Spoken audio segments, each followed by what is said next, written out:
En 1935, l'éminent penseur Aldous Huxley consigna par écrit des idées qui le hantaient depuis des décennies. Il avouait avoir de bonnes raisons de ne pas souhaiter que le monde possède un sens profond, et le concept de l'absurdité de l'existence lui servait, selon ses propres termes, d'outil de libération. À cette époque, il refusait catégoriquement de reconnaître le rôle de l'imagination, la considérant comme une simple manifestation de vœux pieux. Huxley préférait la logique rigoureuse et la raison impartiale, bâtissant sa vision du monde sur l'hypothèse que la conscience humaine n'était rien de plus qu'un ensemble de réactions chimiques dans le cerveau.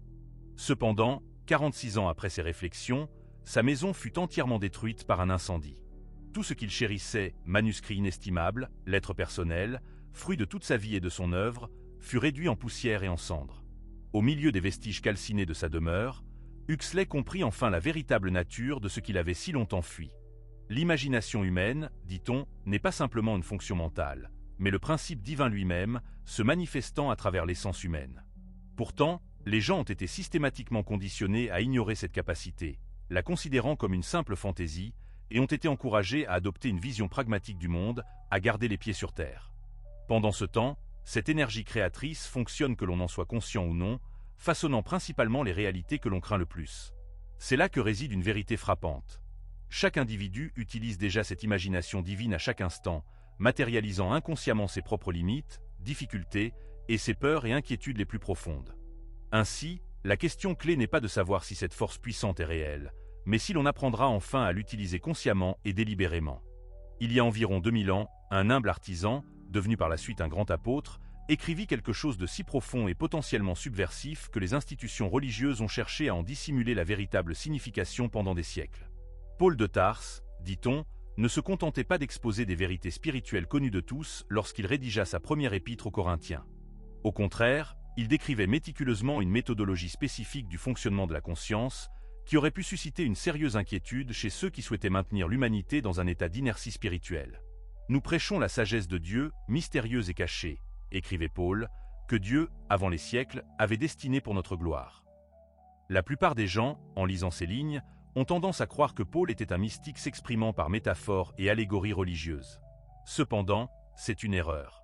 Paul, dit-on, décrivait la méthodologie spirituelle la plus pratique jamais documentée, un mécanisme par lequel la conscience humaine façonne directement la réalité environnante. C'est ici que se révèle l'aspect le plus intrigant de l'enseignement de Paul. L'apôtre fait une déclaration catégorique qui donne à réfléchir. L'homme naturel ne reçoit pas les choses de l'Esprit de Dieu, car elles sont une folie pour lui, et il ne peut les comprendre parce que c'est spirituellement qu'on en juge. Il propose ensuite une explication clé. Seul l'Esprit de Dieu est capable de saisir les pensées divines. La question se pose, où, selon Paul, réside cet esprit? Il ne se trouve pas dans des sphères célestes inaccessibles, ni enfermé dans des édifices religieux ou des rites. Paul en définit sans équivoque l'emplacement dans ce qu'il appelle l'homme intérieur, ce que, dans notre compréhension moderne, nous identifions comme l'imagination humaine. Ainsi, la capacité même que l'on a appris à ignorer comme une simple invention est, selon Paul, le véritable réceptacle de la conscience divine elle-même. Il convient de saisir les profondes implications de cette affirmation. Si seul l'Esprit de Dieu peut comprendre les pensées du Créateur, et si cet esprit agit par l'imagination humaine, alors l'imagination humaine n'est pas, en substance, séparée de l'Esprit divin. Elle représente la conscience divine elle-même, trouvant son expression à travers l'individu. Ce n'est pas une simple figure de style ou une métaphore, mais une description du fonctionnement de la trame même de la réalité. Mais Paul développe sa pensée encore plus loin. Il présente une description détaillée du mécanisme sous-jacent à ce processus. Ne vous y trompez pas, on ne se moque pas de Dieu. Ce qu'un homme aura semé, il le moissonnera aussi. Beaucoup croient à tort comprendre pleinement le sens de ce verset, l'interprétant comme une simple indication des lois karmiques ou des conséquences inévitables des actions. Cependant, c'est une erreur. Le mot grec que Paul utilise pour « semer » est « sparao », et il désigne spécifiquement la dispersion intentionnelle et persistante de graines. Ainsi, Paul ne parle pas de réflexions éphémères ou de désirs passagers. Il décrit un travail mental cohérent et délibéré. Chaque image que l'individu cultive continuellement dans son imagination, chaque scénario qu'il visualise à plusieurs reprises et avec une profonde conviction, se transforme en une graine soigneusement plantée dans le sol fertile de la conscience. Et, comme les graines physiques, ces graines mentales germent inévitablement en une réalité physique tangible. Ce n'est pas seulement une prescription éthique, mais une loi fondamentale de la nature. Herbert Hoover, ancien président des États-Unis, a un jour fait remarquer avec perspicacité que toute l'histoire de l'humanité pourrait être réécrite à travers le prisme des idées profondément enracinées dans la conscience des gens. Il était bien plus proche de la vérité qu'il ne l'imaginait. Cependant, même Auvert n'a pas pu pénétrer l'essence même de ce phénomène. Chaque guerre, chaque révolution, chaque ascension et chute de grandes puissances ont commencé comme des images persistantes formées dans l'imagination de quelqu'un. Napoléon Bonaparte, par exemple, se voyait empereur bien avant que la couronne ne soit posée sur sa tête. Les frères Wright ont volé dans leur imagination des milliers de fois avant que leur appareil ne décolle à Kitty Hawk.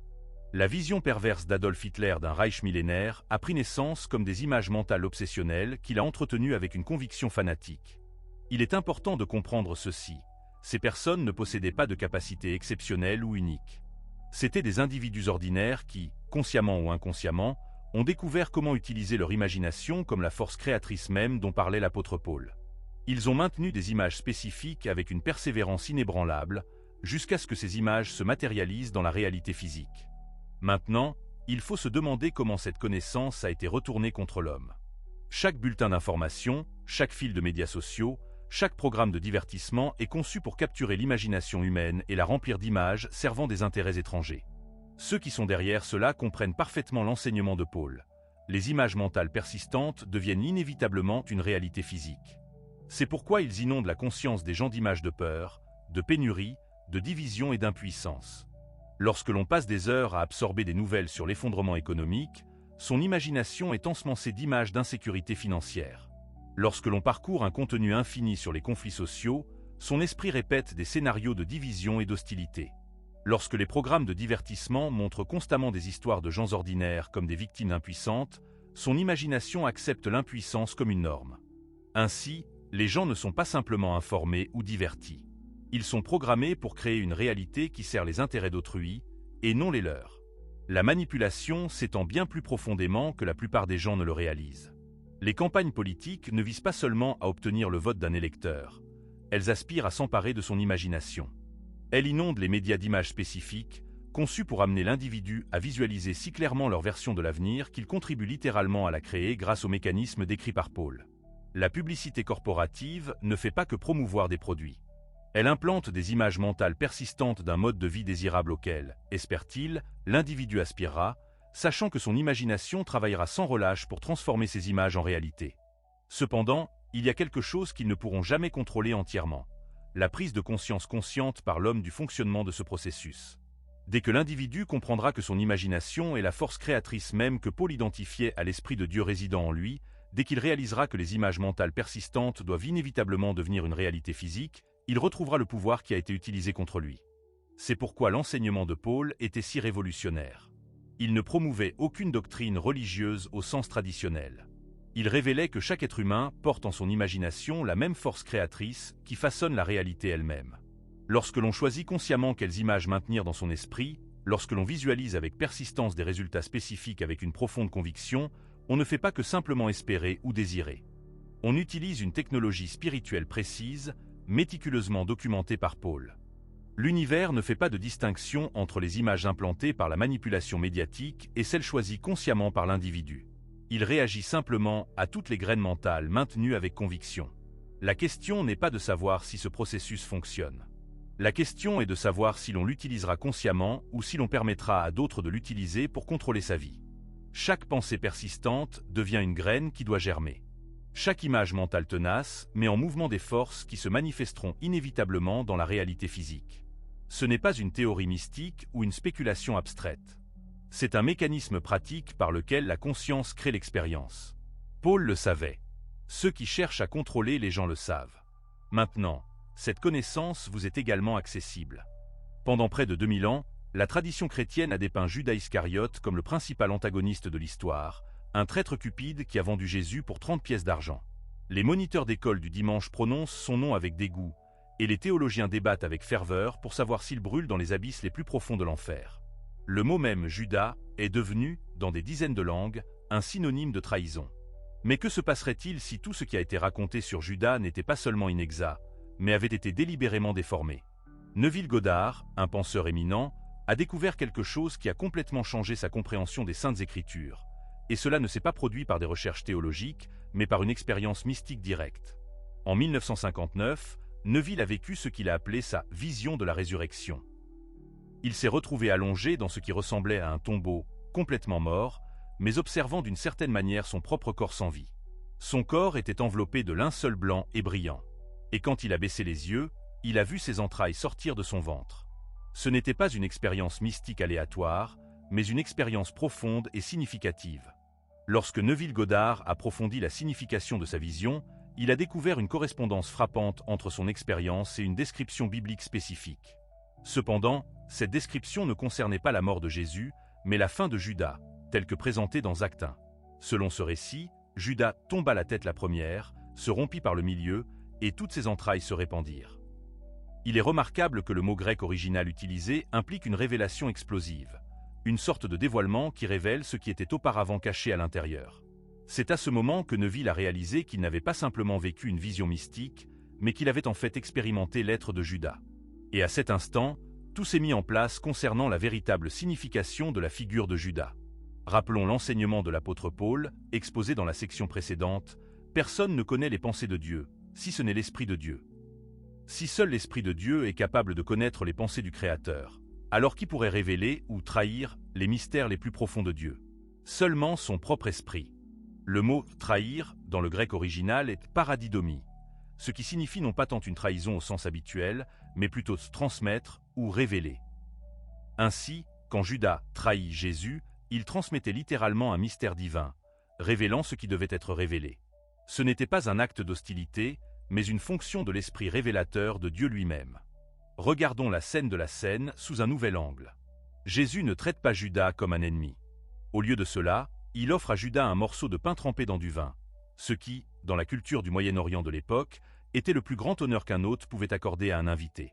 Ce geste était destiné à l'ami le plus cher, celui qui était le plus proche du cœur. Jésus, ainsi, honorait celui qui devait révéler le mystère et non condamner un traître. Et considérons le nom lui-même. Judas vient de Juda, qui signifie main de Dieu ou louange de Dieu.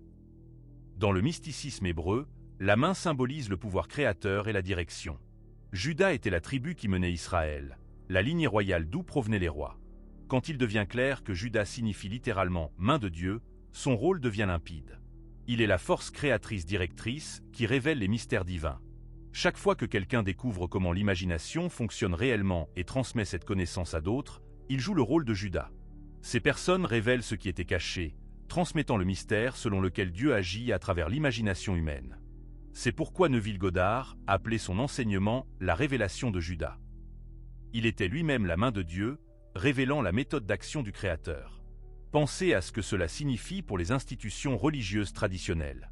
Les églises cherchent à ce que les gens cherchent Dieu dans des bâtiments de pierre. Elles veulent que la foi dans le salut soit basée sur des rituels, des sacrements et des intermédiaires. Des structures de pouvoir entières ont été construites autour de l'idée que l'homme a besoin d'elles pour atteindre Dieu. Cependant, la révélation de Judas détruit toutes ces constructions, révélant le mystère le plus profond. La force créatrice de Dieu agit à travers l'imagination humaine en ce moment même. C'est pourquoi la révélation de Judas a été cachée pendant des siècles. Elle n'est pas seulement spirituellement révolutionnaire, mais aussi économiquement et politiquement. Lorsque les gens réalisent qu'ils peuvent créer leur réalité par une imagination persistante, ils cessent de chercher le salut auprès des autorités extérieures. Ils cessent d'être contrôlés. Les mécanismes de ce processus sont étonnamment simples. C'est pourquoi ils ont été dissimulés derrière une théologie et des rituels complexes. L'imagination humaine n'est pas de simple rêverie ou fantaisie. C'est la force créatrice de Dieu agissant à travers l'individu. Lorsque l'on imagine vivement quelque chose et que l'on maintient cette imagination avec un sentiment profond, on utilise littéralement la même force qui a créé l'univers. Les images que l'on maintient constamment dans son esprit deviennent le plan de ses expériences futures. Ce n'est pas une affirmation métaphorique ou poétique. C'est la mécanique littérale de la réalité. Les physiciens quantiques découvrent actuellement ce que les mystiques ont toujours su. La conscience façonne la réalité physique. L'imagination persistante d'une personne n'influence pas seulement son avenir, elle le crée activement. Mais voici ce qui rend cette connaissance si dangereuse pour les structures de pouvoir existantes. Dès que l'on comprend comment cela fonctionne, on réalise que l'on a utilisé cette force tout ce temps, simplement inconsciemment. Chaque anxiété entretenue, chaque croyance limitante acceptée, chaque image de manque ou de limitation répétée, tout cela a activement façonné son expérience de vie. L'establishment religieux ne veut pas que les gens le sachent, car cela rend leur rôle d'intermédiaire obsolète. Le système éducatif ne veut pas que cette connaissance se répande, car elle exigerait une refonte complète de notre compréhension du potentiel humain. Le système économique n'y est pas intéressé, car les gens conscients de leur pouvoir créateur cessent d'accepter la pénurie artificielle. Ils ont donc fait de Judas un méchant pour cacher le fait qu'il représente l'esprit même qui révèle ses secrets. Ils ont appris aux gens à mépriser le nom qui signifie en réalité la main de Dieu révélant la vérité divine. Lorsque Neville Goddard s'est vécu comme Judas dans cette vision, il a compris que quiconque enseigne la véritable action de l'imagination joue ce rôle crucial. Ils sont, en substance, la main de Dieu, révélant ce qui était caché, démontrant aux gens que le royaume des cieux, cette force créatrice illimitée du Créateur, agit directement à travers l'imagination humaine. Une telle révélation représente une menace existentielle pour chaque institution dont l'existence dépend de la croyance des gens en leur propre impuissance.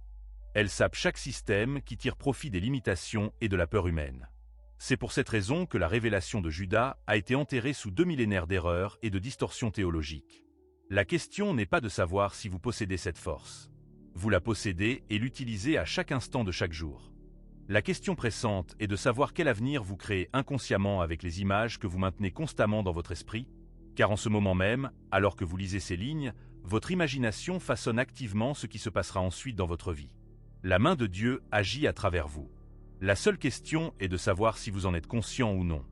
Imaginez la scène suivante.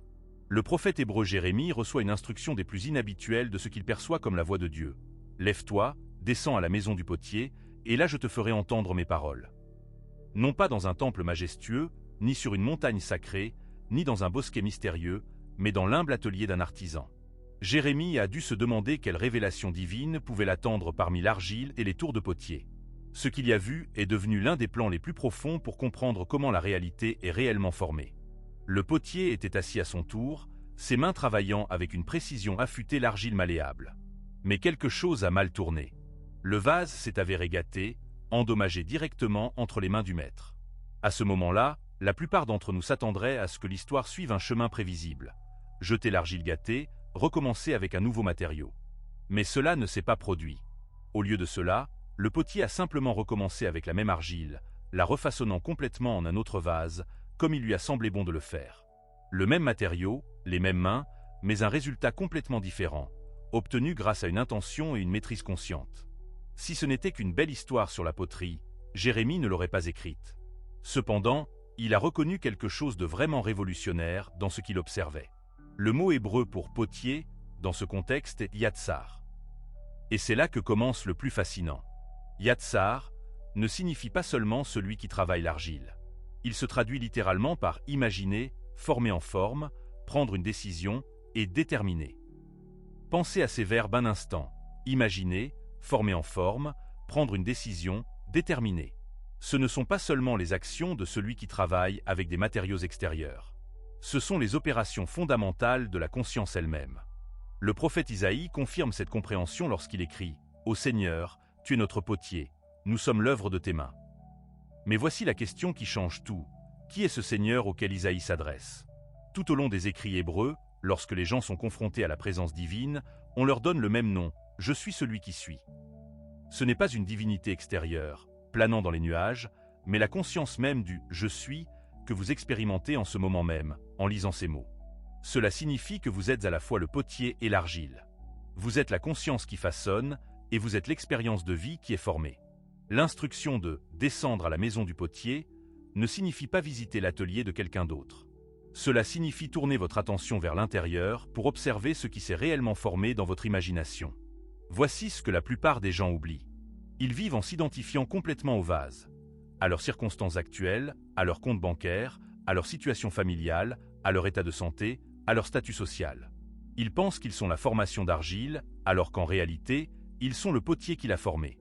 Ils ont oublié leur véritable identité en tant que conscience créatrice et ont été hypnotisés par leur propre création. Le tour dans la vision de Jérémie représente quelque chose d'extrêmement important, le mouvement continu de l'imagination. Votre imagination ne cesse jamais de tourner. Même maintenant, alors que vous traitez ces mots, votre esprit forme des images, crée des scénarios, mène des dialogues intérieurs. Cette roue de l'imagination fonctionne 24 heures sur 24, tournant constamment, créant toujours, sans jamais s'arrêter. La question n'est pas de savoir si vous utilisez votre imagination. Vous l'utilisez toujours. La question est de savoir si vous l'utilisez consciemment ou inconsciemment. La sagesse cachée de Paul, que nous avons explorée précédemment, est directement liée ici. Rappelez-vous comment il parlait de cette connaissance secrète qui transforme tout. C'est elle. C'est la reconnaissance que la conscience du « je suis » en vous est le potier même qui façonne votre réalité. Et Judas, cette figure que nous avons découverte comme le révélateur des mystères divins, représente cette partie de vous qui doit trahir, c'est-à-dire abandonner l'identification avec le vase actuel pour permettre au potier de tout refaire. Permettez-moi de vous proposer une façon pratique d'explorer votre propre maison du potier. Portez attention à vos images habituelles d'imagination. Vous êtes-vous déjà demandé quelle image de vous-même prédomine dans votre monde intérieur? Une image de victime des circonstances ou bien celle d'un triomphateur capable de surmonter tous les obstacles? Lorsque vous vous projetez mentalement dans votre avenir, que voyez-vous? Des limitations insurmontables ou des horizons de possibilités illimitées? En réfléchissant à l'argent, aux relations, à la santé, quelle forme dominante est constamment utilisée par votre imagination? Ces schémas mentaux ne sont pas de simples pensées inoffensives qui flottent dans votre tête. Ils représentent littéralement la forme qui façonne activement votre expérience de vie. Si vous imaginez constamment des scénarios où vous êtes ignoré, sous-estimé ou confronté à des difficultés, vous façonnez activement ce vase sur la roue de la conscience. Si vous vous voyez habituellement comme une personne qui n'a jamais de chance ou qui ne peut pas saisir la bonne fortune, vous utilisez ces schémas comme un modèle pour ce qui est créé dans votre réalité. Mais voici la révélation transformatrice dont le prophète Jérémie a été témoin. Puisque vous êtes la conscience du « je suis », et que pour cette conscience tout est possible, rien, absolument rien ne doit être accepté comme étant fixe et immuable en permanence. Êtes-vous né dans certaines conditions économiques? Ce n'est que la forme actuelle du vase. Avez-vous des limitations éducatives? C'est juste la façon dont l'argile a été formée jusqu'à présent. Êtes-vous confronté à des limitations sociales, des problèmes de santé, des difficultés relationnelles? Tout cela n'est que la formation actuelle sur la roue. Le potier dans la vision de Jérémie n'avait pas besoin de nouvelle argile pour créer quelque chose de complètement différent. Le même matériau qui avait été formé en un vase gâté est devenu la matière première pour quelque chose de beau. Vos circonstances actuelles, aussi difficiles ou limitées qu'elles puissent paraître, ne sont que l'argile que la conscience peut refaire par une décision consciente, une détermination et l'intention d'être différent. C'est pourquoi le mot hébreu yatsar inclut les notions de prendre une décision et de déterminer. Le potier ne manipule pas l'argile sans but, espérant un résultat favorable. Il y a une intention, une décision, une détermination dans ses actions. Lorsque vous réalisez vraiment que vous êtes le potier de votre propre expérience, vous comprenez que la refonte de votre vie commence par la refonte de ce que vous considérez comme possible dans votre imagination. La maison du potier n'est pas un lieu extérieur que vous visitez. C'est l'atelier de la conscience, auquel vous pouvez accéder à tout moment en tournant votre attention vers l'intérieur et en observant ce que vous avez créé. La roue tourne toujours. L'argile est toujours prête à être refaçonnée. La seule question est de savoir si vous vous souviendrez que vous êtes le potier. Le potier, et non la simple argile. En 1935, Aldous Huxley consigna des mots qui lui revinrent par la suite avec une précision dévastatrice. Dans son œuvre philosophique Moyen et fin, il écrivit avec une honnêteté brutale « J'avais des raisons de ne pas vouloir que le monde ait un sens. Par conséquent, j'ai supposé qu'il n'en avait pas, et j'ai pu trouver des raisons satisfaisantes à cette supposition. » À l'époque, cela semblait n'être qu'un aveu intellectuel, un esprit brillant reconnaissant son penchant pour l'absurdité. Huxley était au sommet de son succès littéraire, entouré des trésors accumulés par l'une des familles intellectuelles les plus éminentes d'Angleterre. Son grand-père était le célèbre biologiste Thomas Huxley, connu sous le nom de « Bulldog de Darwin ». Son frère Julian deviendrait plus tard un biologiste évolutionniste renommé. Aldous lui-même s'était déjà fait un nom avec des romans tels que Le meilleur des mondes. Mais les graines plantées dans la conscience ne se soucient ni de votre réputation ni de vos circonstances lorsqu'elles décident de germer. Avançons jusqu'au 12 mai 1961, près de 3 décennies après que Huxley eut formulé son hypothèse selon laquelle le monde n'avait pas de sens. Les collines d'Hollywood furent la proie des flammes. Ce qui avait commencé comme un petit feu de forêt se transforma rapidement en un véritable enfer, dévorant 40 maisons, y compris la demeure d'Aldous Huxley. Imaginez la scène. L'un des auteurs les plus célèbres du XXe siècle, en pyjama et robe de chambre à 4 heures du matin, observant tout ce qui donnait un sens tangible à sa vie se réduire en cendres.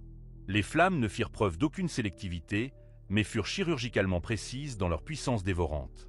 Disparurent les manuscrits inédits de D. H. Lawrence, personnellement confiés à Huxley. Des trésors littéraires inestimables, n'existant nulle part ailleurs sur Terre. Son propre travail de toute une vie, des décennies de notes manuscrites, de manuscrits inédits et de recherches, réduits en poussière de carbone. Mais la moisson n'était pas terminée. Le feu dévora sa bibliothèque ancestrale, remplie de rares premières éditions collectionnées par des générations de la famille Huxley. Des œuvres d'art uniques héritées de sa lignée illustre. Sa correspondance avec les plus grands esprits de son époque. Des photographies documentant toute une vie d'accomplissements intellectuels. Tout cela disparut en quelques heures. Au lever du jour, Huxley ne possédait plus rien d'autre que les vêtements qu'il portait. Tout le reste, chaque manifestation physique de sens dans son existence, avait été effacée aussi complètement que si cela n'avait jamais existé. La précision mathématique de cette moisson est frappante. Des décennies plus tôt, Huxley avait planté une graine spécifique dans sa conscience. Le monde n'a pas de sens. L'univers, agissant avec une fiabilité absolue, semblable à celle que Jérémie observa chez le potier, a simplement réorganisé sa réalité pour qu'elle corresponde exactement à son imagination persistante. L'homme qui, sur le plan intellectuel, avait embrassé le concept de l'absurdité de l'existence, se retrouva privé de tout ce qui donnait un sens matériel à sa vie. Cet événement démontre avec une clarté terrifiante l'avertissement de l'apôtre Paul. Ne vous y trompez pas, ce qu'un homme aura semé, il le moissonnera aussi. Cependant, la plupart des gens négligeant un aspect clé de ce principe. Le mot « semer » dans le grec original fait spécifiquement référence à une activité mentale délibérée et soutenue. Il ne s'agit pas de pensées aléatoires ou d'idées fugaces qui traversent l'esprit. Il s'agit d'images que l'on entretient, que l'on chérit et auxquelles on revient sans cesse dans son imagination. Chaque image que vous maintenez constamment dans votre esprit est une graine plantée dans le champ absolument fertile de la conscience. Et la conscience, tel le potier qu'observait Jérémie, ne cesse jamais de remodeler l'argile de votre expérience pour qu'elle corresponde au modèle que vous lui avez fourni. L'élément clé qui crée l'illusion d'une déconnexion entre les pensées et leurs manifestations est le temps de germination. Les graines agricoles ne germent pas au moment où elles touchent le sol, et les graines de l'imagination non plus. Aldous Huxley a planté sa graine philosophique en 1935 et en a récolté la manifestation littérale en 1961. Ces 26 années de germination ont créé ce qui semblait être une catastrophe sans lien apparent, mais le lien de cause à effet était absolu. Cette récolte différée explique pourquoi la plupart des gens ne reconnaissent jamais le lien direct entre leurs pensées persistantes et leurs expériences de vie. Par exemple, une femme qui, pendant des années, s'imagine financièrement précaire, pourrait faire face à la faillite 10 ans plus tard, sans relier sa crise actuelle à ses anciens schémas de pensée remplis de peur et d'anxiété. Un homme qui se représente constamment comme étant mal aimé pourrait voir ses relations échouer les unes après les autres, attribuant cela à la malchance, au lieu de reconnaître la récolte de ses propres graines mentales. Considérons un cadre qui, à 30 ans, s'inquiétait constamment d'être jugé incompétent, malgré ses compétences et ses réalisations évidentes. Pendant des années, rien ne s'est produit. Il a obtenu des promotions, de la reconnaissance, et s'est bâti une brillante réputation. Puis, à 45 ans, plusieurs événements apparemment sans lien se sont conjugués. Un nouveau supérieur qui remettait en question ses méthodes, un projet qui a révélé ses faiblesses, une réorganisation qui a conduit à la suppression de son poste. Ce qui semblait être de la politique d'entreprise était en réalité la récolte des graines qu'il avait arrosées d'inquiétude pendant plus d'une décennie. Ou prenons l'artiste qui s'imaginait à plusieurs reprises en difficulté et incomprise, portant ses étiquettes comme des marques d'authenticité. Pendant des années, elle a eu suffisamment de travail pour survivre, même un succès modeste. Mais progressivement, les opportunités se sont taries. Les galeries ont cessé d'appeler. Les collectionneurs se sont tournés vers d'autres artistes. Elle a blâmé les changements du marché et les goûts fluctuants, sans jamais réaliser qu'elle avait consciencieusement imaginé et par conséquent, créé sa propre lutte. Ce principe agit que vous en soyez conscient ou non. Chaque modèle d'imagination persistant, chaque histoire que vous vous racontez constamment sur qui vous êtes, ce que vous méritez, comment le monde fonctionne, devient une graine dans le champ de la conscience. Et la conscience, avec la même fiabilité qui régit les récoltes physiques, finira par produire des expériences correspondant à ces modèles mentaux. Il ne s'agit pas de spéculations mystiques ou de théories abstraites. C'est l'action mécanique d'une loi, aussi précise et immuable que la gravité. Huxley l'a découvert à ses dépens, observant comment son hypothèse d'absurdité s'est manifestée comme une privation littérale de sens dans sa vie. L'incendie n'a pas seulement détruit ses biens. Il a démontré que la conscience avait écouté attentivement sa déclaration constante, selon laquelle le monde n'avait pas de sens. La question n'est pas de savoir si ce principe agit dans votre vie. La question est de savoir si vous êtes conscient des graines que vous semez chaque jour à travers les images que vous entretenez et les histoires que vous vous racontez constamment. Vous semez la récolte de demain. La seule question est de savoir si cette récolte vous surprendra, comme elle a surpris Huxley, ou si vous prendrez enfin un contrôle conscient sur ce que vous plantez dans la fertilité infinie de votre propre conscience. Quand Jérémie observa le potier remodeler l'argile en quelque chose de complètement nouveau, il vit le même principe que Jacob comprendrait des siècles plus tard. La réalité n'est pas fixe et immuable. Elle peut être entièrement transformée grâce à une technique particulière que la plupart des gens ne reconnaissent jamais, même lorsqu'elle est cachée à la vue de tous dans l'une des histoires les plus célèbres jamais racontées. Le récit de Jacob et Ésaü n'est pas une parabole morale sur la rivalité fraternelle ou le favoritisme divin. C'est un guide précis pour remplacer votre réalité actuelle par celle que vous désirez. Mais vous devez comprendre le langage symbolique pour déchiffrer ce qui est réellement enseigné. Voici le point crucial. Ésaü, dans cette histoire symbolique, représente la réalité extérieure actuelle d'une personne. C'est tout ce que ses sens perçoivent comme vrai et tangible en ce moment. L'état du compte bancaire, le statut relationnel, le niveau de santé, les circonstances actuelles. Ésaü est l'aîné, ce qui signifie que la réalité présente se manifeste toujours en premier, semblant plus légitime, plus en droit de perdurer. Jacob, en revanche, symbolise l'état intérieur imaginé, la réalité que l'on désire mais qui ne s'est pas encore manifestée dans le monde physique. Jacob est le plus jeune, semble moins substantiel, et est souvent rejeté comme une simple fantaisie ou un vœu pieux. Portons maintenant notre attention sur ce qui se passe quand Isaac, leur père aveugle, se prépare à donner sa dernière bénédiction. Isaac appelle Ésaü, mais Rebecca, incarnant la sagesse divine, instruit plutôt Jacob de s'approcher. C'est ici que l'histoire se transforme en une technique pas à pas. Jacob hesite. Il dit à sa mère, « Mon frère Ésaü est un homme velu, et moi j'ai la police. Et si mon père me touchait, je passerais pour un imposteur. » Cela reflète exactement la protestation intérieure qui surgit lorsqu'on tente pour la première fois d'assumer un état désiré. Sa voix intérieure objecte, cela ressemble à une imposture. Et si j'étais pris dans cette fantaisie, cela ne semble pas réel. Mais Rebecca donne à Jacob des instructions précises, mets les vêtements d'Ésaü. Couvre tes mains et ton cou de poil de chèvre. Prépare un repas comme Ésaü l'aurait fait. En d'autres termes, elle l'exhorte à adopter pleinement l'identité de l'état désiré. Ne pas seulement y penser, mais le porter, l'incarner, le rendre si réel dans son imagination que tous les sens intérieurs en confirment la réalité. Jacob s'approche d'Isaac et déclare « Je suis Ésaü, ton aîné ». Ce n'est pas un mensonge au sens ordinaire. C'est une adoption si complète de l'état désiré que la personne parle depuis l'intérieur de cet état. Lorsque vous habitez véritablement votre réalité imaginée, vous ne dites pas « Je veux être prospère » ou « J'espère être en bonne santé ». Vous dites « Je suis prospère ». Je suis en bonne santé. Parce que c'est ce que vous êtes dans l'état que vous occupez. C'est là que cela devient fascinant. Isaac commence à se méfier. Il dit « La voix est la voix de Jacob, mais les mains sont les mains d'Ésaü ». C'est le moment crucial qui révèle toute la technique. Isaac représente votre conscience plus profonde, essayant de déterminer quelle réalité est vraie. La voix, votre dialogue intérieur, sonne toujours comme Jacob, comme un désir, comme quelque chose d'irréel. Mais les mains, ce que vous pouvez réellement toucher et ressentir dans l'imagination, se sentent comme Ésaü, comme la réalité actuelle. Ensuite, Isaac fait une demande spécifique. « Approche-toi pour que je puisse te toucher ». C'est une instruction cachée dans l'histoire. Vous devez vous rapprocher de votre état désiré dans l'imagination. Ne vous contentez pas de le visualiser de loin, mais approchez-vous si près que vous puissiez le sentir, le toucher, le sentir. Jacob s'approche, vêtu des vêtements d'Ésaü et les mains couvertes de poils de chèvre. Quand Isaac le touche et sent ses vêtements, il déclare « L'odeur est l'odeur d'un champ que l'Éternel a béni ». C'est là que réside la technique. Vous devez rendre votre état imaginé si vif, si riche en sensations, que lorsque votre conscience plus profonde l'examine, toutes les preuves en confirment la réalité. Vous ne pensez pas seulement au succès, vous portez les vêtements du succès, ressentez la poignée de main de félicitations, sentez le cuir de votre nouveau fauteuil de bureau. Vous habitez si pleinement l'état désiré que votre conscience peut le toucher, le sentir et le déclarer béni. Isaac donne à Jacob la bénédiction destinée à Ésaü. Il le bénit d'abondance, de pouvoir et déclare que les nations le serviront. La bénédiction n'est pas de simples mots. C'est le transfert du droit d'aînesse de la réalité actuelle vers la réalité désirée. Puis Ésaü revient. Quand il apprend ce qui s'est passé, il s'écrie à Isaac « N'as-tu qu'une seule bénédiction, mon père?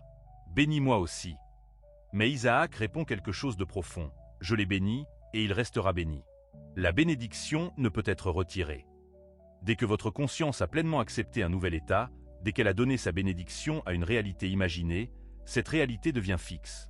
L'ancien état, Ésaü, peut protester, peut réclamer sa place légitime, mais la bénédiction a été transférée de manière irréversible. Notez que Dieu ne punit pas Jacob pour cette soi-disant tromperie. Au lieu de cela, Dieu le renomme plus tard Israël et en fait le père du peuple élu. Pourquoi? Parce que Jacob comprenait la loi divine. Il savait que la réalité n'est pas déterminée par les circonstances extérieures, mais par l'état que la conscience bénit comme réel. Il comprenait que le droit d'aînesse, le droit d'exister et de se maintenir, peut être transféré des conditions actuelles aux conditions désirées par cet acte spécifique d'imagination. Ésaü représente tout ce qui semble permanent dans votre situation actuelle. Jacob, cependant, démontre qu'un état moins évident mais désiré est capable d'obtenir la bénédiction de la réalité si l'on maîtrise l'art de s'adresser correctement à sa propre conscience. Il est nécessaire de s'approcher de cet état si étroitement que l'on puisse le sentir au toucher, en capter l'arôme, s'y immerger complètement. Ainsi, lorsque la conscience commencera à examiner la vérité que vous avez déclarée, toutes les preuves confirmeront votre nouvelle identité. L'application pratique de ce principe se distingue par une précision étonnante. Détournez-vous de la réalité actuelle évidente. Formez dans votre esprit une scène vivante qui implique que vous possédez déjà ce que vous désirez ardemment. Ne vous limitez pas à la visualisation, approchez-vous au maximum de cet état. Sentez la texture du succès sur votre peau, comme Jacob sentait les poils de chèvre. Captez l'arôme de l'environnement de votre désir accompli, comme Isaac respirait l'odeur des vêtements d'Ésaü. Portez ces vêtements intérieurs de votre état désiré, jusqu'à ce que votre conscience vous touche et proclame « Oui, c'est vrai ». Essayez d'appliquer cette technique ce soir, juste avant de vous endormir. Créez une scène simple mais convaincante qui implique l'accomplissement total de votre désir. Ne la percevez pas comme un observateur extérieur regardant un film. En 3Y, habitezla. Permettez à votre conscience de ressentir et de capter toutes les preuves jusqu'à ce qu'elle bénisse cette nouvelle réalité comme authentique. La bénédiction, une fois accordée, ne peut être annulée. Jacob saisit la même vérité profonde que Huxley découvrirait des siècles plus tard et que Jérémie discerna chez le potier. La réalité appartient à celui que la conscience reconnaît comme authentique. La question n'est pas de savoir si vous êtes capable de changer vos circonstances. La question est de savoir si vous possédez la connaissance de la manière de vous approcher correctement du vieil Isaac aveugle, vêtu des habits de votre état désiré. Permettez-moi de vous présenter la méthode la plus pratique, mais aussi la plus profonde, jamais rencontrée. C'est quelque chose de si élémentaire que la plupart des gens ont tendance à le négliger, mais lorsqu'il est correctement compris, il devient la pierre angulaire de la création consciente elle-même. La méthode de l'Assomption fonctionne sur un principe qui, à première vue, peut sembler presque absurde. Elle consiste à simplement supposer dans votre imagination que vous êtes déjà la personne que vous désirez ardemment être. Il ne s'agit pas de penser que vous le deviendrez à l'avenir ou que vous travaillez activement à le devenir. Il faut supposer que vous l'êtes déjà, maintenant, à l'instant présent. C'est cette distinction temporelle qui explique pourquoi la grande majorité, 90% des gens, échouent complètement. Ils vivent au futur, formulant leurs désirs comme « je serai prospère »,« je trouverai l'amour »,« je travaille à devenir confiant ». Cependant, la conscience n'opère pas avec les catégories du futur. Elle fonctionne dans le cadre de l'éternel « maintenant ».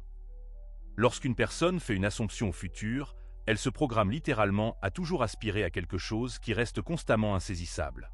Voici ce qui se produit lorsque ce changement de perception est correctement effectué. Lorsque vous supposez être quelque chose que vos sens nient complètement, lorsque vous maintenez cette assomption avec persistance, malgré des preuves contraires accablantes, quelque chose d'extraordinaire commence à se dérouler. L'assomption, qui au moment de sa création initiale semblait totalement fausse, commence à prendre corps. On peut comparer cela à un spectre éphémère qui, lentement mais sûrement, acquiert une densité physique. L'auteur a observé cela se produire de manière qui défie toute explication rationnelle. Une femme, connaissance de l'auteur, a supposé qu'elle vivait déjà dans la maison de ses rêves, située dans un quartier qui lui était totalement hors de ses moyens. Chaque nuit, elle s'endormait en s'imaginant précisément dans cette maison, ressentant la texture de ses murs, percevant les sons de cette rue spécifique. Son compte bancaire déclarait catégoriquement « impossible ». Sa cote de crédit faisait écho « impossible ». Le marché immobilier indiquait également « impossible ». Cependant, elle persista dans son assomption pendant 8 mois. Puis, sa voisine âgée, qu'elle connaissait à peine, frappa à sa porte. Il s'avéra que cette voisine possédait exactement la maison que la femme s'imaginait.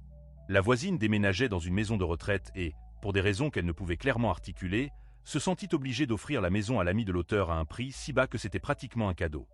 Plus tard, la voisine avoua qu'elle n'avait aucune idée de la raison pour laquelle elle avait pris une telle décision.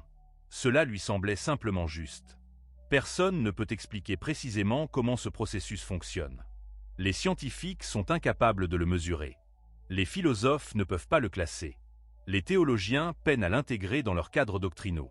Mais c'est la sa beauté. Il n'est pas nécessaire de comprendre son mécanisme d'action. Il suffit de persister. Cependant, la persistance n'est pas ce que la plupart des gens entendent habituellement par là. Ce n'est pas une manifestation de volonté surmontant la résistance. Ce n'est pas une répétition mécanique d'affirmation. La véritable persistance est la fidélité. La même fidélité qu'un amoureux éprouve envers sa bien-aimée ou une mère envers son enfant. On reste fidèle à son assomption, tout comme on reste fidèle à celui qu'on aime profondément. Quand les doutes surgissent, et ils surgiront inévitablement. Quand les faits crient le contraire, et ils crieront, on revient doucement à son assomption, comme on reviendrait dans les bras de l'être aimé après une séparation temporaire. Il n'y a pas de lutte, pas de contrainte, juste un retour naturel à ce qui semble le plus vrai. C'est ce que Neville Goddard a découvert, et cette connaissance change tout. Vous n'avez pas besoin d'élaborer des stratégies complexes ou de calculer chaque étape. Tenter de comprendre comment votre assomption se manifestera dans la réalité est non seulement superflu, mais peut aussi s'avérer contre-productif. L'intelligence qui transforme l'imaginé en fait tangible opère à des niveaux qui dépassent largement les capacités de la planification consciente. C'est comme essayer de contrôler votre circulation sanguine ou de coordonner consciemment le travail des neurones dans votre cerveau. Cela nous amène, peut-être, à la perspicacité la plus radicale de toutes. Le monde entier que vous percevez n'est rien d'autre que vous-même, manifesté à l'extérieur. Ce n'est pas une philosophie vague ou une poésie métaphorique. C'est la structure littérale de votre expérience. Chaque personne que vous rencontrez, chaque circonstance qui se présente à vous, chaque coïncidence apparente qui se produit, tout cela est votre propre conscience, prenant les formes nécessaires pour incarner votre assomption dans la réalité physique. Lorsque vous supposez véritablement quelque chose, les personnes qui peuvent aider à matérialiser cette assomption seront contraintes d'agir de manière à servir votre assomption, souvent sans se rendre compte de la raison de leurs actions. Elles penseront exercer leur libre arbitre, et c'est bien le cas. Cependant, leur volonté et la vôtre sont unies au niveau le plus profond de la conscience. L'auteur a observé cela se produire avec l'un de ses amis qui, malgré une absence totale de contact dans l'industrie et de formation formelle, supposait qu'il était déjà un réalisateur de documentaires à succès. Pendant 6 mois, en maintenant cette assomption, il se retrouva un jour dans un café où il entendit par hasard 2 producteurs discuter de leurs besoins d'un certain type de documentaire. Quelque chose d'inexplicable le poussa à se présenter. Quelque chose d'inexplicable les incita à l'écouter. En moins d'1 heure, il obtint sa première commande. La précision de ces orchestrations d'événements défie la compréhension rationnelle. Des personnes que vous n'avez jamais rencontrées apparaissent aux moments opportuns avec exactement ce dont vous avez besoin. Des portes qui semblaient hermétiquement scellées s'ouvrent soudainement. Des impossibilités mathématiques se résolvent par des chaînes d'événements si complexes qu'aucun esprit humain n'aurait pu les planifier. Mais voici la clé. Rien de tout cela ne se produit grâce à vos efforts ou à vos manipulations. Cela se produit grâce à votre assomption. Lorsque vous supposez que vous êtes déjà ce que vous désirez être, lorsque vous vivez à partir de cette assomption, plutôt que de la poursuivre, vous mettez en mouvement des forces qui réorganisent la réalité elle-même. La méthode est simple. Déterminez qui vous seriez si votre désir était déjà accompli. Comment cette personne penserait-elle? Comment se sentirait-elle? Comment son dialogue intérieur sonnerait-il? Puis, dans le silence de votre imagination, supposez que vous êtes cette personne. Ressentez-le maintenant comme une réalité. Vivez à partir de cet état, ne le poursuivez pas. Lorsque vous ouvrez les yeux et voyez des circonstances qui contredisent votre assomption, souvenez-vous, vous n'essayez pas de changer ce qui est. Vous restez fidèle à ce que vous savez être dans l'imagination. Le monde extérieur s'alignera non pas grâce à vos efforts, mais grâce à la loi naturelle selon laquelle la conscience est la seule réalité. La méthode de l'assomption ne consiste pas à croire assez fort ou à visualiser assez clairement. Il s'agit de savoir qui vous êtes sous le masque des circonstances actuelles et de rester fidèle à cette connaissance, peu importe ce que les sens physiques rapportent. C'est ainsi que les dieux créent, non par la force ou la manipulation, mais par la simple assomption d'être ce qu'ils choisissent d'être. Écoutez, il est nécessaire de vous dire quelque chose qui, au début, semblera absolument fou, mais restez attentif, car cela change tout dans votre compréhension de vos relations, de vos problèmes et de votre capacité à les transformer. Quand il est affirmé que le monde entier est vous-même, manifesté à l'extérieur, ce n'est pas une déclaration métaphorique. C'est la structure littérale de votre expérience. Chaque personne que vous rencontrez, chaque situation à laquelle vous êtes confronté, chaque problème qui apparaît dans votre vie, c'est vous. Pas vous au sens philosophique. Pas vous au sens spirituel vague, mais littéralement vous. Voici ce que cela signifie. Pensez à quelqu'un que vous aimez profondément. Peut-être votre enfant, votre partenaire, un ami proche. Lorsque vous aimez quelqu'un assez fort pour désirer sincèrement quelque chose de noble pour lui, vous pouvez faire pour lui la même chose que vous faites pour vous-même. Non pas par la moralisation, non pas en essayant de changer son comportement, non pas en manipulant les circonstances autour de lui. Cela s'accomplit par le même acte d'imagination dont il a été question dans la méthode de Jacob. Vous supposez simplement qu'ils sont déjà ce que vous désirez les voir être. Vous les voyez tels qu'ils désirent être vus. Vous maintenez cette image avec une fidélité totale, tout comme vous avez maintenu votre assomption pour vous-même. Et voici ce qui étonne les gens, cela fonctionne. Pas parfois, mais toujours. Quand c'est fait avec la même conviction que vous appliquez à vos propres transformations. Pourquoi cela fonctionne-t-il? Parce que l'autre personne est littéralement vous-même, manifestée à l'extérieur. La séparation que vous ressentez entre vous et tous les autres est une illusion créée par vos sens physiques. Vos yeux vous convainquent que cette personne est là, et vous ici. Votre cerveau, fonctionnant dans les catégories de l'espace et des frontières physiques, affirme avec insistance que vous êtes des êtres séparés. Cependant, au niveau de l'imagination, au niveau du « je suis », il n'existe qu'une seule conscience, s'expérimentant à travers une infinité de points de vue. Lorsque vous imaginez noblement une autre personne, vous n'essayez pas de l'influencer de l'extérieur. Vous réorganisez votre propre conscience. Et puisqu'ils existent dans votre conscience comme son expression, ils doivent inévitablement refléter cette réorganisation. Ils n'ont pas le choix dans cette affaire. Tout comme votre reflet dans le miroir n'a pas d'autre choix que de sourire lorsque vous souriez. Cela semble impossible à comprendre lorsque vous pensez avec votre cerveau physique, essayant de saisir comment une personne là-bas peut être affectée par votre imagination ici. Mais l'imagination n'existe pas dans l'espace. Elle n'a ni taille, ni emplacement, ni limite. L'espace existe à l'intérieur de l'imagination et non l'inverse. Pensez Y. Dans vos rêves de la nuit dernière, vous avez vécu un monde entier. Il y avait d'autres personnes, des paysages, des bâtiments, des conversations. Où était tout cela? Était-ce dans votre chambre? Dans votre cerveau? Votre cerveau est environ 1,5 kg de tissu. Comment pourrait-il contenir de vastes paysages et une multitude de personnes ayant des interactions complexes? Il ne le peut pas. Mais votre imagination le peut, car l'imagination est sans dimension. Elle n'est pas contenue dans l'espace. Elle contient l'espace. Le même principe s'applique à votre expérience éveillée. Le monde entier que vous percevez existe dans votre imagination. Chaque personne que vous connaissez existe comme une formation de votre conscience. Lorsque vous changez la façon dont vous les imaginez, vous les changez, car il n'y a pas de « eux » séparé de votre imagination d'eux. Cela a des implications pratiques stupéfiantes. Chaque problème auquel vous êtes confronté n'existe que comme une configuration spécifique de la conscience. La pauvreté n'est pas réellement un manque d'argent. C'est un état de conscience qui se manifeste comme une expérience de manque d'argent. La maladie n'est pas un dysfonctionnement biologique. C'est un état de conscience qui s'incarne en symptômes physiques. Les conflits relationnels ne sont pas des chocs de personnalité. Ce sont des états de conscience extériorisés en drame interpersonnel. Cela ne signifie pas que ces problèmes sont irréels. Ils sont absolument réels au niveau où vous les vivez. Si vous êtes ruiné, vous ne pourrez pas payer votre loyer avec de la simple philosophie. Si vous êtes malade, la pensée positive seule ne vous guérira pas. Mais leur réalité découle de la conscience et non de causes externes indépendantes. Changez l'état de conscience et l'expérience extérieure doit changer en conséquence. Elle ne peut pas ne pas changer, tout comme votre ombre ne peut pas ne pas suivre votre corps lorsque vous bougez. Permettez-moi de vous donner un exemple concret. Il y a l'histoire d'une femme dont le fils adolescent avait de mauvais résultats scolaires, consommait de la drogue et devenait de plus en plus hostile envers la famille. Au lieu de se disputer avec lui ou d'essayer de contrôler son comportement, elle a commencé une pratique quotidienne. Chaque soir avant de s'endormir, elle imaginait comme le jeune homme qu'elle savait qu'il pouvait être, responsable, lucide, poursuivant ses intérêts avec passion.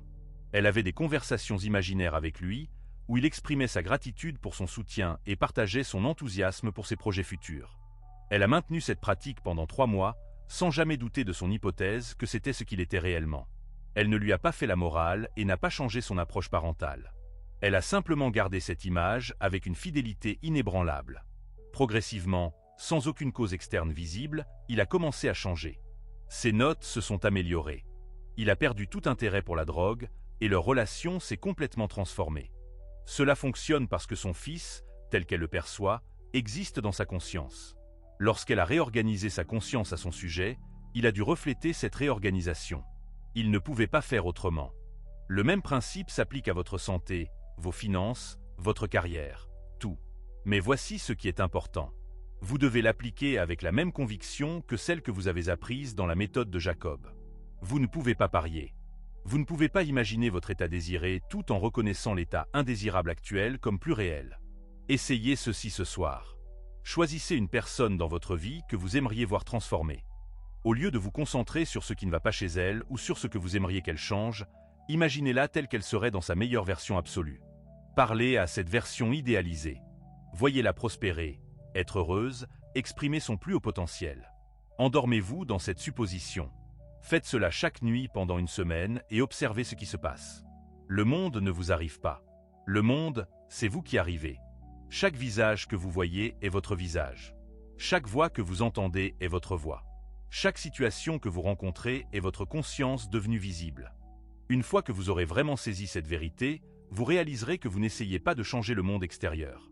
Vous réorganisez simplement le contenu de votre propre imagination. Et c'est quelque chose que vous pouvez toujours faire.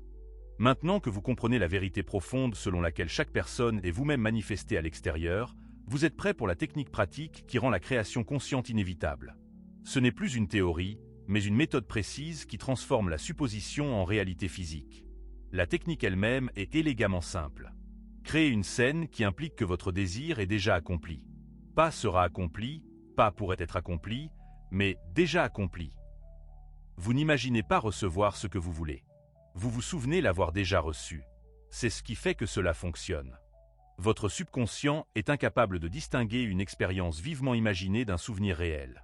Lorsque vous vivez quelque chose à plusieurs reprises dans votre imagination avec suffisamment de détails sensoriels, cela devient aussi réel pour votre esprit profond que si cela s'était déjà produit dans le monde physique. Et puisque votre esprit profond est ce qui crée réellement votre réalité, il reproduit simplement dans le monde extérieur ce qu'il accepte comme déjà vrai. Permettez-moi de vous donner des exemples concrets. Si vous désirez le mariage, n'imaginez pas la cérémonie de mariage. C'est un moyen, pas une fin.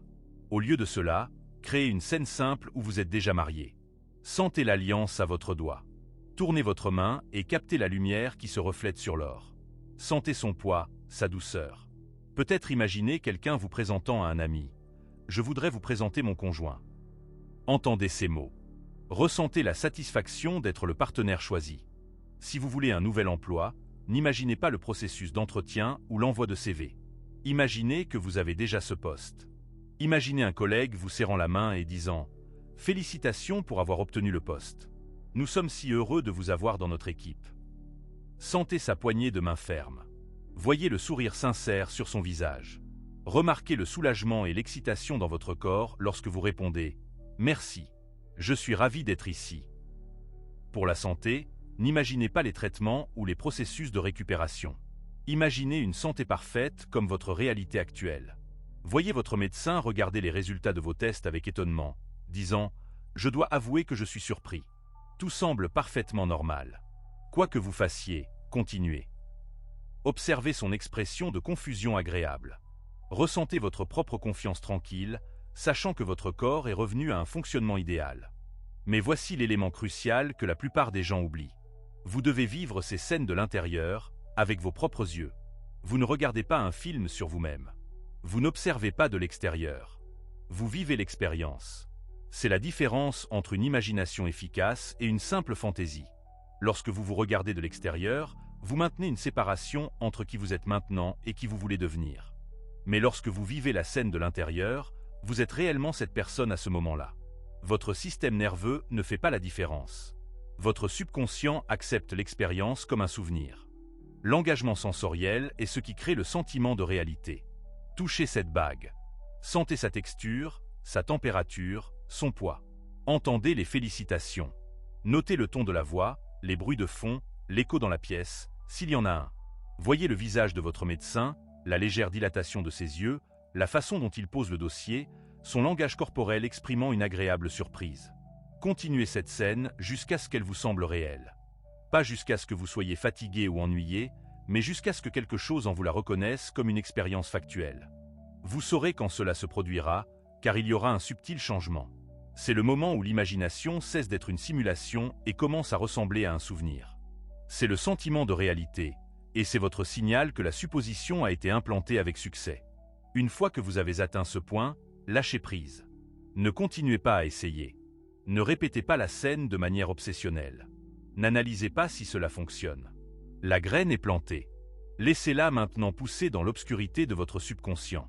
Le timing est important. Les moments les plus efficaces sont ces états de somnolence juste avant de s'endormir et juste après le réveil.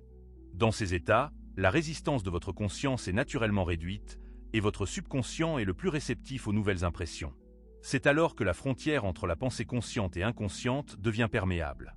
Faites cela chaque nuit jusqu'à ce que la supposition devienne naturelle. Jusqu'à ce que les pensées de vous-même en tant que personne mariée, employée ou en bonne santé ne semblent plus être une contrainte, mais un simple fait.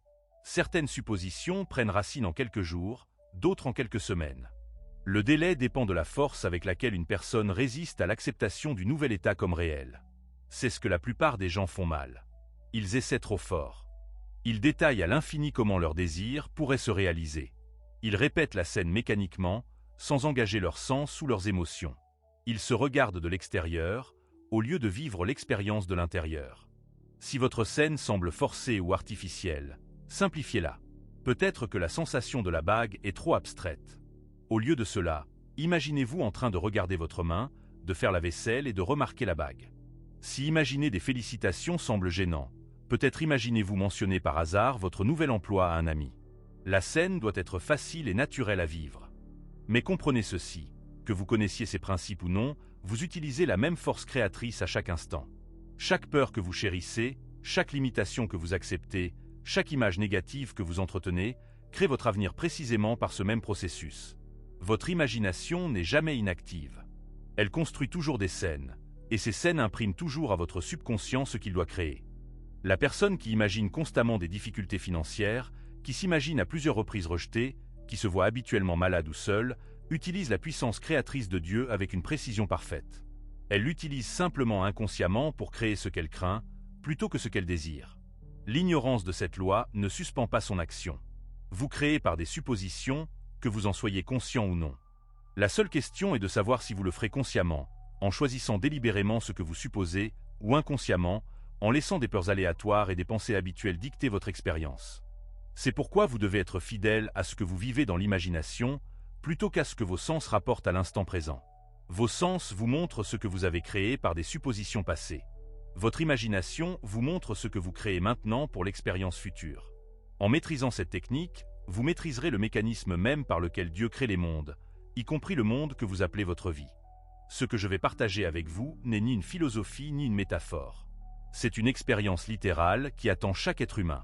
Le moment où vous vous souviendrez de qui vous êtes vraiment. Neville Goddard n'a pas théorisé sur cet éveil. Il l'a vécu. Une nuit de 1959, il a été réveillé par ce qu'il a décrit comme un vent violent. Non pas une légère brise, mais le même vent impétueux et puissant qui a rempli la maison à la Pentecôte. Le Saint-Esprit est descendu sur lui exactement comme le décrit l'Écriture. Quand il a ouvert les yeux, il s'est retrouvé allongé dans un tombeau, enveloppé de linceul pourri. Il a repoussé la pierre qui scellait son tombeau, l'a roulé et est sorti pour trouver 3 femmes qui l'attendaient, témoins de sa résurrection, comme le décrivent les évangiles. Mais ce n'était pas le moment de la révélation finale. Elle est venue plus tard, lorsqu'un jeune homme est apparu devant lui. Non pas une figure symbolique ou une vision, mais David, le vrai David biblique, le berger devenu roi. Et quand David a regardé Neville et a prononcé un seul mot, « Père », tout s'est mis en place. Neville a décrit ce sentiment non pas comme une surprise, mais comme une reconnaissance. « Bien sûr », pensa-t-il. « Tu as toujours été mon fils. J'avais juste oublié. » Au même instant, il a compris la vérité la plus profonde de l'existence. Il était Dieu le Père, et David, le Messie, le Christ oint, était son fils. C'est aussi votre destin. En tant que Dieu le Père, vous devez avoir un fils. Et ce fils est David. Quand il vous apparaîtra et vous appellera Père, vous comprendrez enfin qui vous êtes vraiment. Vous éprouverez la même reconnaissance. Non pas apprendre quelque chose de nouveau, mais vous souvenir de ce que vous avez toujours su. C'est ce que la plupart des gens ne comprennent pas. Jésus n'est pas un homme qui a vécu il y a 2000 ans. Jésus est Jéhovah, le Seigneur Dieu, dont le nom éternel « Je suis ». Chaque fois que vous dites « Je suis », vous prononcez le nom de Dieu à la première personne du singulier. Vous n'invoquez pas une divinité extérieure, vous déclarez votre propre identité divine. Avant que cet éveil final ne se produise, Dieu se révèle à vous par étapes. D'abord, vous vous expérimentez comme El Shaddai, le Dieu Tout-Puissant, la pure force créatrice. C'est le pouvoir de déplacer des montagnes, de transformer des situations impossibles, de créer quelque chose à partir de rien. Vous avez ressenti cette puissance chaque fois que votre imagination a manifesté quelque chose qui semblait inaccessible. Ce moment où les circonstances ont changé de manière illogique. Quand des portes qui semblaient à jamais fermées se sont ouvertes. Quand des ressources sont apparues de nulle part. C'était votre expérience de votre propre nature divine en tant que force créatrice infinie. Cependant, la seule force ne constitue pas une révélation complète de l'essence divine. La compréhension véritable et englobante survient lorsque l'on découvre que cette puissance illimitée est inextricablement liée à un amour infini. Il ne s'agit pas d'une affection sentimentale et conditionnelle propre aux relations humaines, mais de l'amour en tant que force fondamentale et primordiale qui permet à toute la diversité des expériences d'exister, y compris la souffrance, la douleur et tout ce que les gens ont été conditionnés à résister ou à éviter. Dieu, dit-on, crée absolument tout, la lumière et l'obscurité, la paix et le conflit, la santé et la maladie, l'abondance et la pénurie. Ce n'est pas une manifestation de cruauté ou d'indifférence. C'est l'amour dans sa forme la plus pure et la plus inaltérée. L'amour, dans ce contexte, est compris comme un don total de soi, incluant la liberté d'expérimenter absolument tous les états possibles de l'être. C'est pour cette raison que l'arbre de la connaissance du bien et du mal a été créé. Cet arbre n'était pas une erreur ou une épreuve destinée à tester la fidélité humaine. Au contraire, c'était le don suprême que l'homme s'est fait à lui-même. Dieu savait que les hommes en mangeraient, car Dieu est l'homme lui-même faisant ce choix. Quand l'homme mange de cet arbre, choisissant l'expérience de la dualité au lieu de l'unité originelle, il devient littéralement ce qu'il consomme.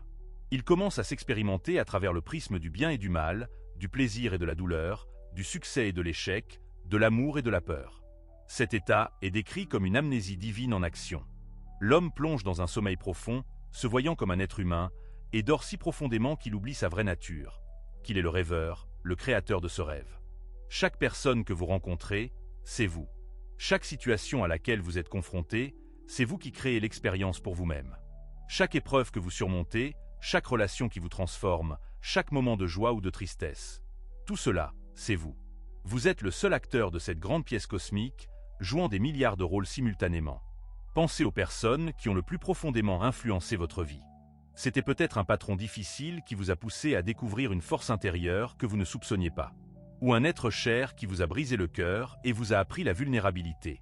Ou un ami qui a cru en vous quand vous ne pouviez pas croire en vous-même. Ce n'étaient pas des rencontres fortuites avec des individus séparés. C'était vous-même, apparaissant devant vous sous diverses formes, organisant précisément les expériences nécessaires à votre croissance et à votre éveil. Même vos plus grandes difficultés servent ce but. La période de difficulté financière qui vous a appris l'ingéniosité, la maladie qui a révélé votre résilience, la perte qui a ouvert votre cœur à une compassion plus profonde. Vous avez créé tout cela non pas comme une punition, mais comme un programme d'études dans l'école de l'expérience divine. La vérité profonde est que vous n'avez pas besoin d'attendre l'apparition de David pour commencer à agir consciemment comme Dieu. En ce moment même, votre imagination est la puissance divine en action. Chaque image mentale que vous entretenez, chaque scène que vous construisez à plusieurs reprises dans votre œil intérieur, chaque supposition que vous maintenez sur vous-même et votre monde sont des actes de création divine. Lorsque vous avez appris dans la section précédente à construire des scènes qui impliquent l'accomplissement de votre désir, vous appreniez à agir consciemment comme la force créatrice que vous avez toujours été. Cette technique fonctionne parce que vous êtes la force derrière toutes les manifestations. Vous êtes la conscience qui façonne la réalité par une attention focalisée et une supposition soutenue. C'est pourquoi Neville Goddard pouvait affirmer avec une confiance totale que l'imagination crée la réalité. Il n'enseignait pas une nouvelle méthode. Il révélait votre véritable identité. Vous êtes l'imagination de Dieu. Vous dormez, rêvant que vous êtes un être humain, tout en conservant toute la puissance créatrice de votre nature divine. L'éveil à venir confirmera ce que vous pouvez commencer à réaliser dès maintenant. Vous n'êtes pas un être humain ayant une expérience spirituelle. Vous êtes Dieu, ayant une expérience humaine avec toute la puissance créatrice que cette identité implique. Votre imagination n'est pas un outil que vous utilisez. C'est ce que vous êtes.